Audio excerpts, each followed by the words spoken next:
esteja convosco. Ele está no meio de nós. Conclusão do Evangelho de Jesus Cristo segundo Lucas. Glória a vós, Senhor.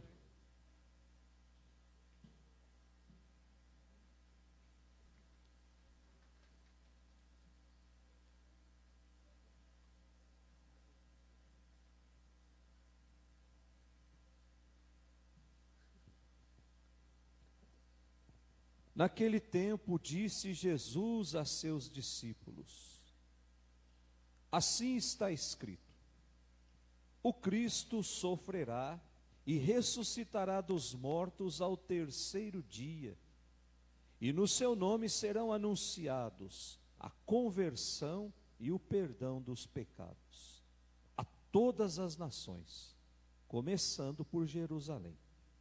Vós sereis testemunhas de tudo isso. Eu enviarei sobre vós aquele que meu Pai prometeu. Por isso, permanecei na cidade, até que sejais revestidos da força do alto. Então Jesus levou-os para fora, até perto de Betânia. Ali ergueu as mãos e abençoou-os. Enquanto os abençoava, afastou-se deles e foi levado para o céu. Eles o adoraram. Em seguida, voltaram para Jerusalém com grande alegria e estavam sempre no templo, bendizendo a Deus. Palavra da salvação. Glória a vós, Senhor.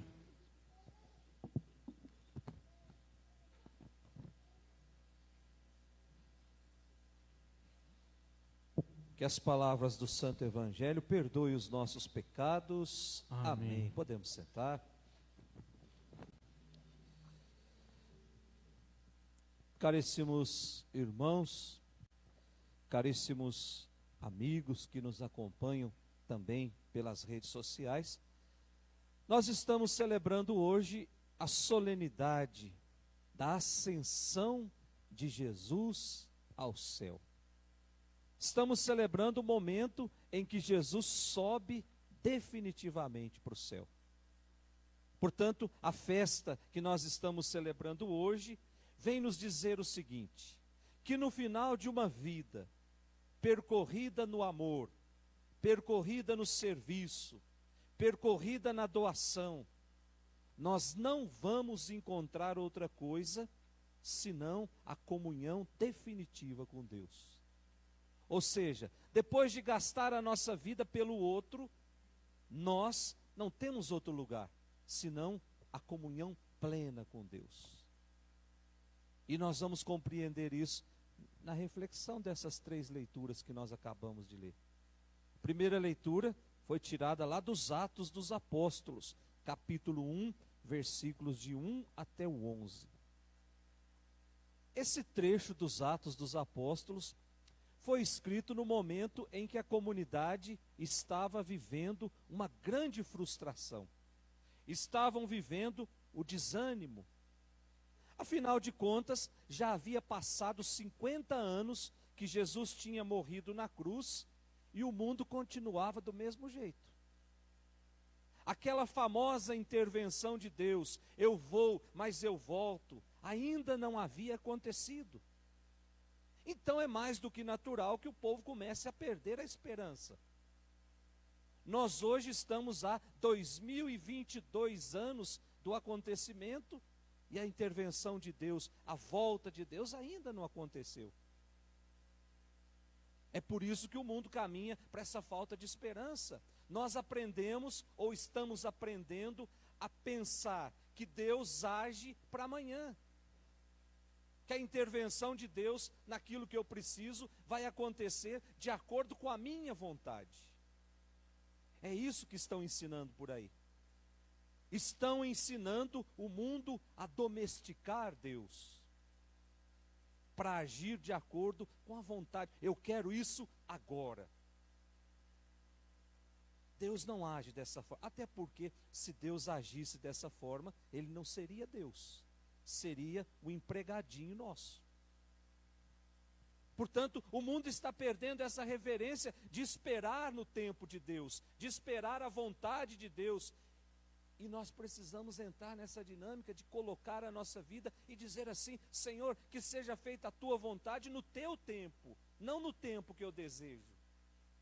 O tempo que eu desejo é para hoje, é para ontem, é para amanhã, mas o tempo em Deus não. Então estavam vivendo um tempo de frustração, porque a intervenção de Deus não havia acontecido. Então o autor dos Atos dos Apóstolos, que é o evangelista São Lucas, vem dizer assim: o grande projeto de salvação e de libertação que Jesus veio anunciar, ele não está terminado. Com a subida de Jesus para o céu, esse projeto passa agora para as mãos da igreja, passa para as mãos dos 12 e depois para as mãos de todos os batizados. Mas não passa de qualquer jeito, vem animado com a força do Espírito Santo. Portanto, para nos dizer que a construção do reino de Deus não é uma tarefa que já está terminada, mas ela vai se concretizando na nossa história. E aí o texto de hoje que nós lemos, na primeira leitura, ele faz referência aos 40 dias. Se nós contarmos da Páscoa até hoje, nós vamos ver que tem 40 dias. Lá no versículo 3 da nossa primeira leitura. 40 dias entre a ressurreição e a ascensão, durante os quais Jesus falou aos discípulos a respeito do reino. É o que está na primeira leitura. Mas afinal de contas, 2 semanas atrás, nós estudávamos sobre o número 12, né?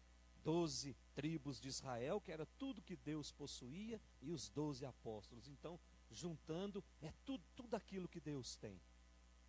E agora fala dos 40. Esses 40, ele é muito sugestivo, porque 40 dias na cultura judaica era o tempo que o aluno ficava junto com o professor. Depois de 40 dias, aquele aluno poderia repetir para o mundo tudo aquilo que ele havia aprendido. E Jesus, sendo um bom judeu, ele bebe também da sua cultura. Ele permanece 40 dias junto com os apóstolos, para que nesses 40 dias eles depois pudessem sair pelo mundo, reproduzindo a experiência que tiveram com Jesus. Portanto, o sentido fundamental dessa festa que nós estamos celebrando hoje, a ascensão de Jesus, não é que nós fiquemos com os braços cruzados, alienados, olhando para o céu, esperando Jesus voltar. Mas é um convite a seguirmos o caminho de Jesus. É um convite a nos doarmos uns aos outros. É um convite a olhar o futuro de forma diferente. É um convite a fazer as coisas acontecerem de uma forma diferente, sendo solidários uns para com os outros, de maneira muito especial para com aqueles que sofrem, amando aqueles que não são mais amados pelo mundo, nos inquietando com a dor e com o sofrimento de muitos de nossos irmãos. Esse é o sentido da festa de hoje. Aí nós estamos percorrendo o caminho de Jesus, na medida em que a dor do outro passa a ser também a minha dor. Essa semana nós assistimos 2 cenas que, se a gente se conformar com essas cenas, é porque nós já estamos muito longe de Cristo. Não vou repetir aqui a cena, porque todo mundo deve ter acompanhado pelos noticiários. Mortes e mais mortes. Quando nós não nos aquietamos com tudo isso, é porque o nosso coração já está se distanciando de Cristo. Quando nós não valorizamos mais o humano que tem dentro de cada um, nós estamos nos distanciando de Cristo. Quando tudo isso passa despercebido diante de nós, é porque Cristo já ficou para trás há muito tempo. Eu me recordo, lá em Minas, quando morria alguém, parava a cidade inteira. Hoje nós passamos por pessoas mortas debaixo de viadutos e a gente passa e segue adiante. O nosso coração já está ficando empedernido com as realidades do reino, nós estamos nos distanciando de Cristo pela indiferença com o outro. A segunda leitura que nós ouvimos foi tirada da carta de São Paulo aos Efésios, o capítulo 1 também. Essa segunda leitura, eu não sei se vocês perceberam como é que ela começa, é uma grande ação de graças, através da qual Paulo agradece a Deus pela fé daquela comunidade. Uma comunidade que tinha todas as dificuldades, mas estavam vivendo a fé. Vivendo a fé, principalmente para com os irmãos que estavam lá na comunidade. Então, nessa carta aos Efésios, que nós lemos hoje, na segunda leitura, ela foi escrita mais ou menos 58, 60 anos depois de Cristo. E nessa carta, tem dois conceitos ali que nós encontramos, que vêm definir muito bem a relação entre Cristo e a sua igreja. Esses dois conceitos estão lá no versículo 23 da nossa segunda leitura. Que conceitos são esses? Cabeça e plenitude.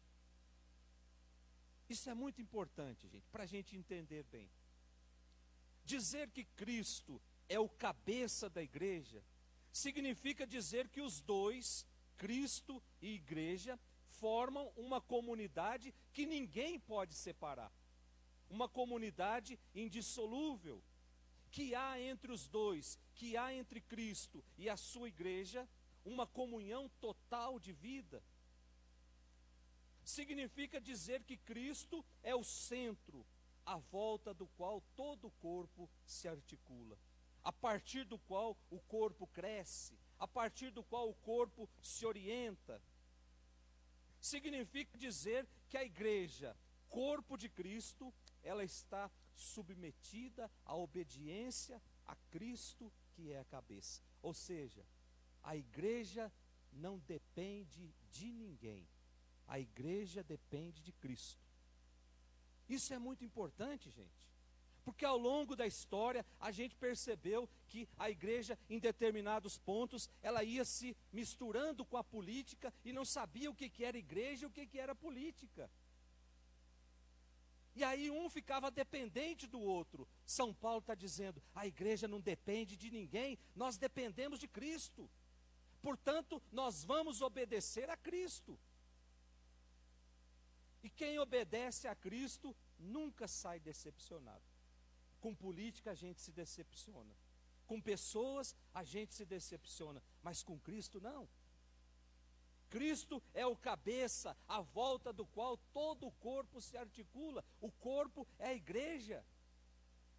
Portanto, a igreja, ela é a plenitude de Cristo. Pois é nela, na igreja, que Cristo reside por inteiro, não pela metade. Nós não oferecemos Cristo pela metade. Nós oferecemos Cristo por inteiro. Por isso Cristo é a plenitude. E aqueles que fazem opção por Cristo não podem fazer opção somente pelo Cristo bonito do domingo de Páscoa, mas é pelo Cristo ensanguentado da sexta-feira também. Abraçar a dor, abraçar o sofrimento, faz parte da nossa caminhada para o céu.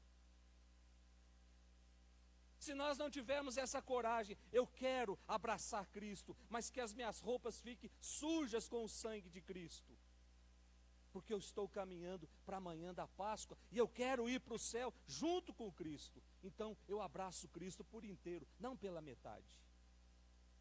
O Cristo que conviveu com pecadores, o Cristo que abraçou prostitutas, o Cristo que não colocou o dedo na cara de ninguém, dizendo, se não fizer assim você vai para o inferno. Mas é o Cristo que está sempre com os braços abertos, porque Ele quer construir uma comunhão íntima com cada um de nós.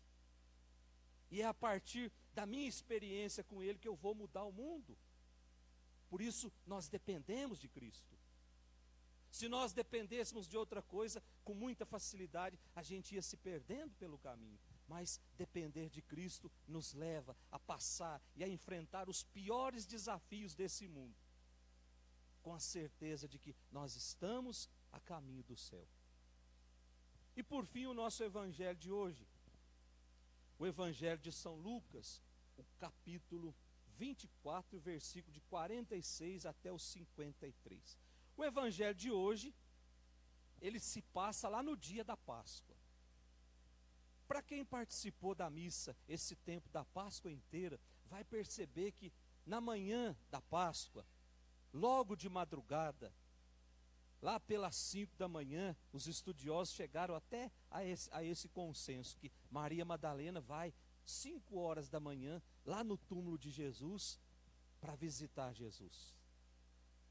E aí ela percebe que alguma coisa estava fora de ordem.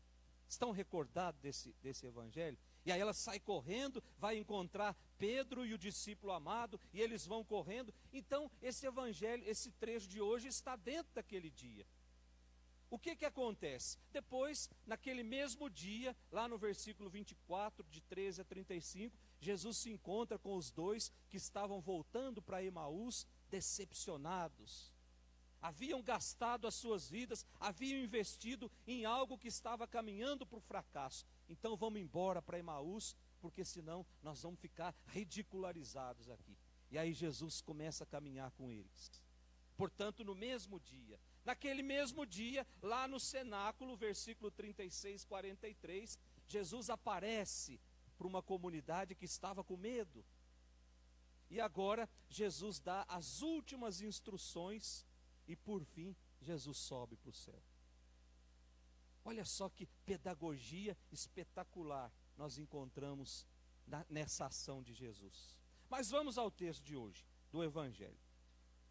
Encontramos aqui as últimas palavras de Jesus, Jesus se despedindo da comunidade, e os discípulos que fizeram a experiência de Jesus ressuscitado, agora são convidados a uma nova missão. E que missão é essa? Versículo 47 do Evangelho de hoje. Anunciar, primeiro, a conversão, ou seja, a transformação, a mudança de mentalidade, a mudança radical de vida, a mudança de valores, a mudança de atitudes. Depois, segundo, o perdão dos pecados. Ou seja, anunciar para o mundo inteiro que Deus nos ama. Anunciar para o mundo inteiro que Deus quer construir uma história de amor com cada um de nós. Por isso, Ele fecha os olhos para os nossos pecados, desde que haja dentro de mim o desejo de não cometê-los mais. Vocês pensam que Deus está lá em cima com um caderninho na mão, anotando os nossos pecados, para depois nos colocar o dedo na cara e falar, você vai para o inferno? Porque não. Deus não está nem aí com o que nós fizemos até ontem à noite. O que Deus quer é que esse processo, essa mudança de vida, essa metanoia comece. A partir do momento que eu me decidi por Ele, Senhor, a partir de hoje eu não quero mais pecar. Ali começa a minha história de amor com Ele. Porque ali nós vamos ter uma comunhão íntima. É Deus agindo em nós. E é as nossas ações revelando Deus para o mundo. Mas se não houver esse processo de mudança de vida, eu vou passar a vida inteira aqui nesse mundo, com a máscara de bom cristão, mas com o coração mais podre do que, sei lá o que é tão podre assim. Eu não posso vestir só a máscara de bom cristão. Eu preciso ser de fato um bom cristão. O mundo vai ser transformado não pelas máscaras que eu uso, mas pelo meu comportamento, pelas minhas palavras, pelo meu jeito de encarar a vida, pela serenidade com que eu enfrento os problemas do dia. É assim que o mundo vai conhecer Jesus. Não será pela minha cara de santo ou pelas roupas que eu uso, não. Jesus vai se tornar conhecido a partir do momento em que o meu coração refletir o amor dele na sociedade. E por fim, nós pedimos que o Espírito Santo, essa luz que vem do alto, nos explique e explique para o nosso coração todas essas palavras. Em nome do Pai, do Filho e do Espírito Santo.